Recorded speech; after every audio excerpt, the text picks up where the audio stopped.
नमस्कार दोस्तों, स्वागत है आपका हमारे YouTube चैनल एजुकेशन पॉइंट में। आज हम फिर से हिंदी साहित्य के कुछ महत्वपूर्ण प्रश्नों को लेके आए हैं जो कई बार एग्जाम में पूछे जा चुके हैं और हमारे आने वाले परीक्षाओं के लिए भी काफ़ी लाभदायक होंगे। तो चलिए शुरू करते हैं आज की ये वस्तुनिष्ठ प्रश्नों की टेस्ट सीरीज। वीडियो को एक बार ज़रूर लाइक करें और अगर आपको पूरा वीडियो पसंद आए तो चैनल को सब्सक्राइब भी करें। पहला प्रश्न है, हिंदी साहित्य के आरंभिक काल को आचार्य रामचंद्र शुक्ल ने क्या कहा है? ऑप्शन है आदिकाल, चारण काल, वीरगाथा काल, सिद्ध सामंत काल। जो हिंदी साहित्य का आरंभिक काल है उसे रामचंद्र शुक्ल ने वीरगाथा काल नाम दिया है, इसलिए सही उत्तर है ऑप्शन सी वीरगाथा काल। जबकि आदिकाल जो है हजारी प्रसाद द्विवेदी ने कहा है, चारण काल रामकुमार वर्मा ने कहा है और सिद्ध सामंतों का काल राहुल सांकृत्यायन ने कहा है आरंभिक काल को, और रामचंद्र शुक्ल ने कहा है वीरगाथा काल। तो इसलिए सही उत्तर हो गया ऑप्शन सी वीरगाथा काल।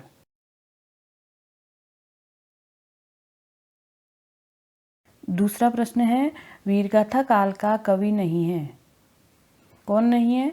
ऑप्शन है चंद्रप्रदायी, नामदेव, जगनिक, मधुकर। इन चारों में से कौन वीरगाथा काल का कवि नहीं है? तो चंद्रप्रदायी, जगनिक और मधुकर जो है वीरगाथा काल के कवि हैं। नामदेव जो है वीरगाथा काल के कवि नहीं है, इसलिए सही उत्तर हो जाएगा ऑप्शन बी नामदेव। तीसरा प्रश्न है, वीरगाथा काल के सर्वश्रेष्ठ कवि माने जाते हैं? ए चंद्रप्रदायी, बी जगनिक, सी दलपति विजय, डी विद्यापति। तो वीरगाथा काल के सबसे सर्वश्रेष्ठ कवि जो है चंद्रप्रदायी को ही माना जाता है, इसलिए सही उत्तर है ऑप्शन ए चंद्रप्रदायी। अगला प्रश्न है, पृथ्वीराज रासो के रचनाकार हैं? ए जयदेव, बी चंद्रप्रदायी, सी जगनिक, डी विद्यापति। तो सही उत्तर है ऑप्शन बी चंद्रप्रदायी। चंद्रप्रदायी द्वारा ही रचा गया है क्या? पृथ्वीराज रासो नामक महाकाव्य। अगला प्रश्न है, कबीरदास की भाषा थी, क्या थी? ऑप्शन है ब्रज, बी कन्नौजी, सधुककड़ी या खड़ी बोली। तो सही उत्तर है ऑप्शन सी सधुककड़ी। कबीरदास जी की भाषा क्या थी? सधुककड़ी। अगला प्रश्न है, एक पद्यांश है, कट कानन कपि कुंजर भारी, दुहु भुजदंड तम की महिमारी, डोलत धरनी सभा पद खसे, चले भाजी भय मारुत ग्रसे। यह पंक्ति के रचयिता हैं, कौन है प्रस्तुत पंक्ति के रचयिता? ऑप्शन है तुलसीदास, जायसी, देव, नूर मोहम्मद। तो सही उत्तर है ऑप्शन ए तुलसीदास। यह तुलसीदास द्वारा रचित पंक्ति है। अगला प्रश्न भी पद्यांश है, नयन जो देखा कमल सा, निर्मल नीर शरीर, हसत जो देखा हंस सा, दसन ज्योति नगहीर। तो यह प्रस्तुत पंक्ति के रचनाकार कौन है ये बताना है हमें।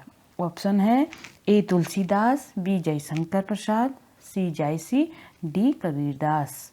तो यह पंक्ति किसके द्वारा लिखी गई है? यह पंक्ति जायसी द्वारा लिखी गई है, इसलिए इसका सही उत्तर है ऑप्शन सी जायसी।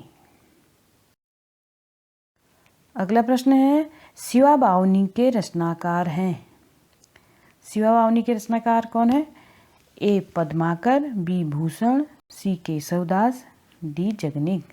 तो इसके रचनाकार हैं शिवा बावनी जो है भूषण द्वारा रचित है, इसलिए इसका सही उत्तर हो जाएगा ऑप्शन बी भूषण। अगला प्रश्न भी पद्यांश से है, नर की और नल नीर की गति एक करी जोई, जे तो नीचो है चले ते तो ऊंचो होई। प्रस्तुत पंक्ति के रचयिता हैं, कौन है? ऑप्शन है तुलसीदास, महावीर प्रसाद द्विवेदी, बिहारी लाल या केशवदास।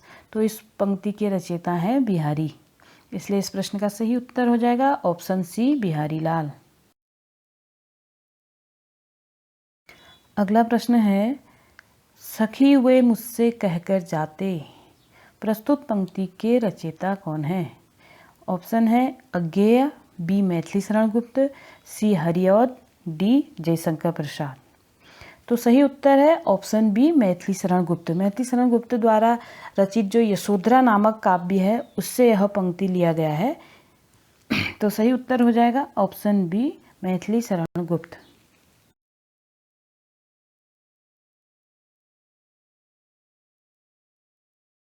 अगला प्रश्न है हिंदी कविता को छंदों की परिधि से मुक्त करने वाले थे, यानी कौन से कवि थे जिन्होंने छंद मुक्त रचनाएं लिखी थी? ऑप्शन है सुमित्रानंदन पंत, बी जयशंकर प्रसाद, महादेवी वर्मा या सूर्यकांत त्रिपाठी निराला। तो सही उत्तर है ऑप्शन डी सूर्यकांत त्रिपाठी निराला। सूर्यकांत त्रिपाठी जी ने छंद मुक्त रचनाएं लिखी थी। उनकी एक प्रसिद्ध रचना है जूही की कली, जो छंदों की परिधि से मुक्त है, इसीलिए इन्हें छंद मुक्त कवि कहा जाता है। तो सही उत्तर हो गया ऑप्शन डी सूर्यकांत त्रिपाठी निराला।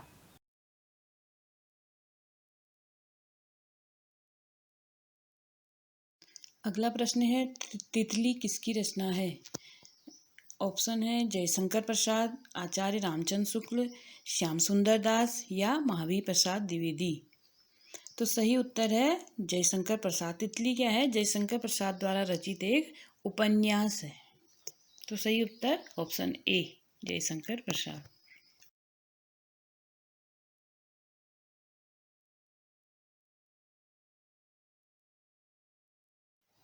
अगला प्रश्न है अतीत के चलचित्र के रचयिता कौन है?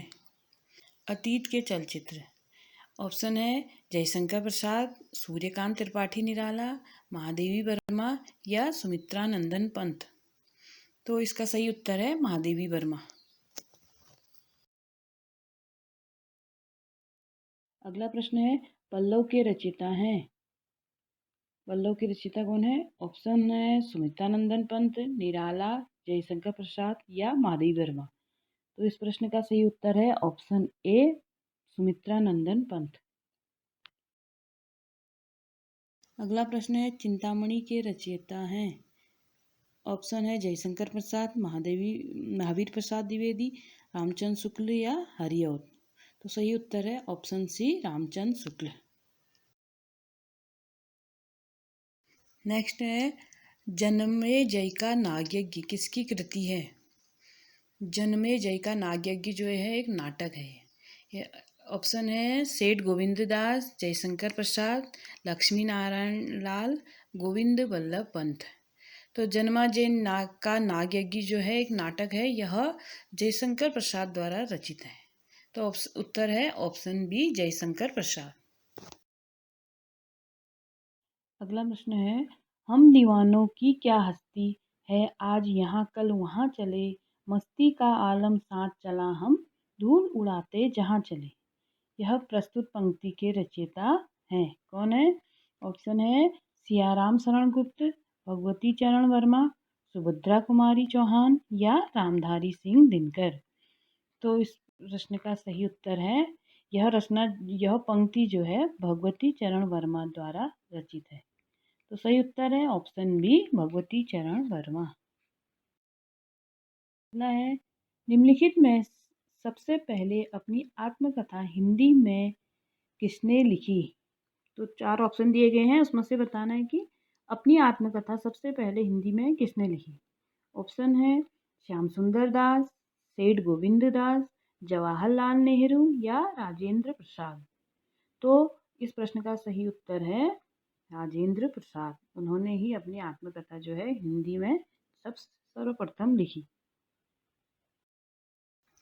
अगला प्रश्न है अबला जीवन हाय तुम्हारी यही कहानी, आंचल में है दूध और आँखों में पानी।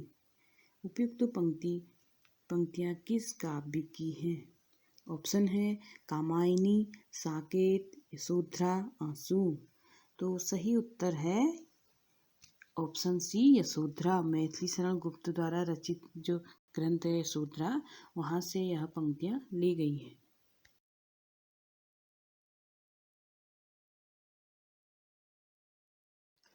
अगला है हिमालय के आंगन में उसे किरणों का दे उपहार, उषा ने हंस अभिवादन किया और पहनाया हीरो का हार। प्रस्तुत पंक्तियों के रचयिता हैं। कौन है? रामधारी सिंह दिनकर, माखनलाल चतुर्वेदी, जयशंकर प्रसाद या मैथिली शरण गुप्त। तो उपयुक्त पंक्तियों के रचयिता हैं जयशंकर प्रसाद। तो सही उत्तर है ऑप्शन सी, जयशंकर प्रसाद।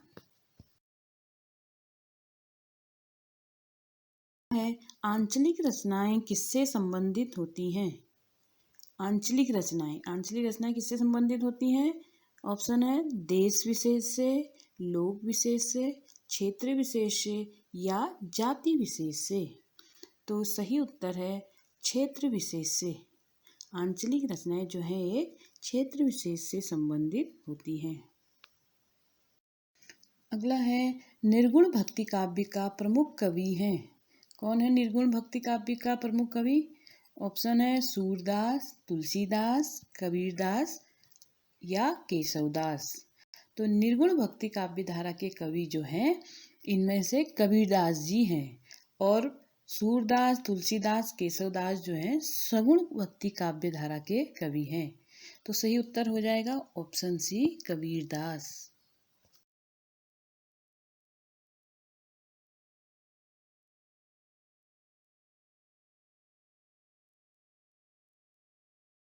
अगला है श्रद्धा किस कृति की नायिका है? ऑप्शन ए कामायनी, कुरुक्षेत्र, रामायण या साकेत। तो श्रद्धा जो है जयशंकर प्रसाद द्वारा जो महाकाव्य रचा गया है कामायनी, उसी की नायिका है, इसीलिए इसका उत्तर हो जाएगा ऑप्शन ए, कामायनी।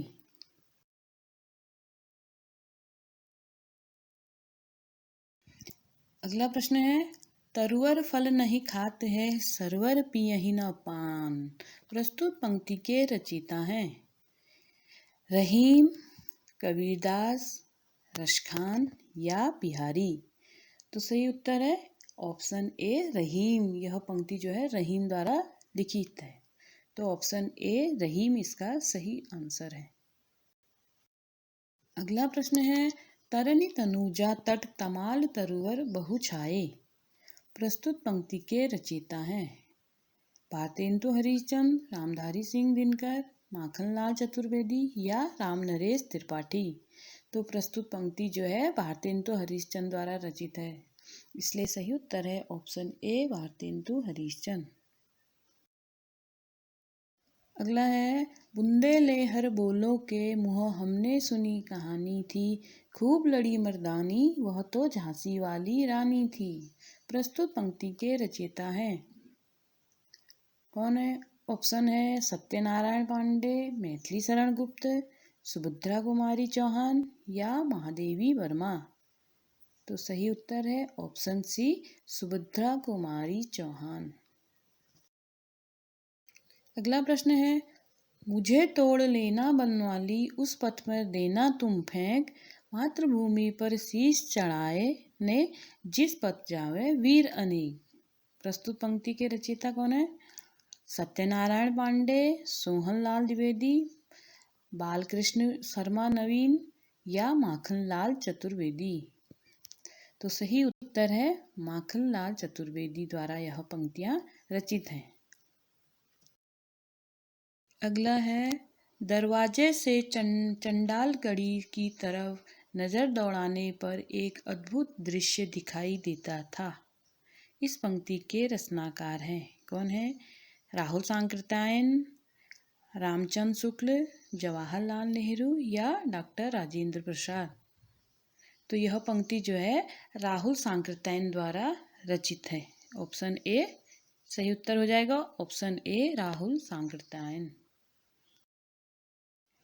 अगला प्रश्न है भूषण की कविता का प्रधान स्वर है। क्या है भूषण की कविता का एक प्रधान स्वर? व्यंग्यात्मकता, प्रशस्तिपरक, श्रृंगारिकता या कारुणिकी। तो इसका सही उत्तर है ऑप्शन बी, प्रशस्तिपरक।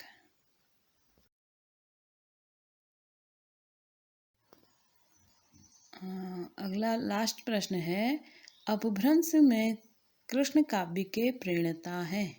जो अपभ्रंश है उसमें कृष्ण काव्य के प्रणेता किसे माना जाता है?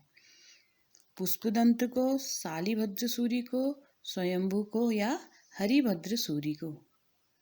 तो सही उत्तर है ऑप्शन ए, पुष्पदंत को जो है अपभ्रंश में कृष्ण काव्य का प्रणेता माना जाता है। जैसे हिंदी में कृष्ण काव्य का प्रणेता सूरदास को माना जाता है, वैसे ही अपभ्रंश में पुष्पदंत को कृष्ण काव्य का प्रणेता माना जाता है।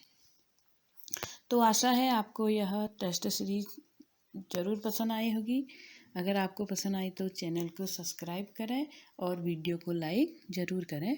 धन्यवाद। मिलते हैं एक अगले वीडियो के साथ। धन्यवाद।